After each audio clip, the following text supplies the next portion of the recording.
പഴം പൂമണം. വീണനെ ഇതിന്റെ പേരെന്താന്ന് മനസ്സിലായിരുന്നു? ചവന്നാർക്കും ഒന്ന് പോയടാ. മനുഷ്യർ തറക്കി പ്രാന്ത് പിടിച്ചിരിക്കുമ്പോഴാ. അല്ല, നാഗപ്പൂ. എന്താ നിന്റെ മുഖത്തൊരു മളാനതാ? നീ ഇവിടെ വന്നിരുന്നേ.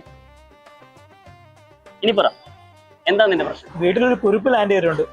എങ്ങനെ മോൻ കഴിഞ്ഞ ദിവസം എന്നോടെ മാമൻ സ്വർണ്ണത്തിൽ ഡീസെ കാണണമെന്ന് ചോദിച്ചു. ഞാൻ കണ്ണടച്ചിരിക്കാൻ പറഞ്ഞു.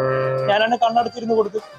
റബ്ബർ ബാൻഡ് പേപ്പർ ചുരുട്ടി ഒരു ഒറ്റടി കണ്ണിന്ന് പുഞ്ഞിച്ച് പറഞ്ഞതാ. എടാ, ഇതൊക്കെയാണ് ആ കുരിപ്പിന്റെ സ്വഭാവം. അവര് ട്യൂഷൻ ടീച്ചറെ തപ്പിക്കൊടുത്താ എനിക്ക് പൈസ കിട്ടും. ഓ, അതാണ് എത്ര വലിയ കാര്യം. എടാ, ഇവിടെ ഡിഗ്രിക്ക് നടക്കുന്ന എത്ര പിള്ളേരുണ്ട്? അവരോട് ആരെങ്കിലും പറഞ്ഞാ പോരെ? നല്ല പ്രൊഫഷണൽ ക്ലാസ് വേണം. ഞാൻ 1-2 പേരോടൊക്കെ ചോദിച്ചു. പക്ഷെ അവർക്കൊന്നും വീട്ടിൽ വന്ന് പഠിപ്പിക്കാൻ പറ്റൂലെന്ന്. അവനെ വീട്ടിൽ തന്നെ പഠിപ്പിക്കണം എന്നാ അപ്പം പറയാം. എടാ, അതിനല്ലേ ഈ ഗാർഡിയൻ ട്യൂട്ടർ ഓൺലൈൻ. അവരുടെ ഓൺലൈൻ ക്ലാസ്സിൽ ചേർത്താൽ മതി. ഓൺലൈൻ ക്ലാസ്സാ? ഇതൊക്കെ ശരിയാവോടെ?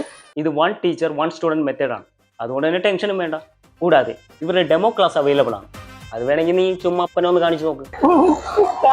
നിനക്ക് എന്താണ് വേണ്ടത്? മന്തി, ഒരു ചെസ് പീസ്. ഈ മന്തിയാ? നിനക്ക് ചായം പപ്സും മേടിച്ചേരാ. ആ, പപ്സ് എങ്കിൽ പപ്സ്.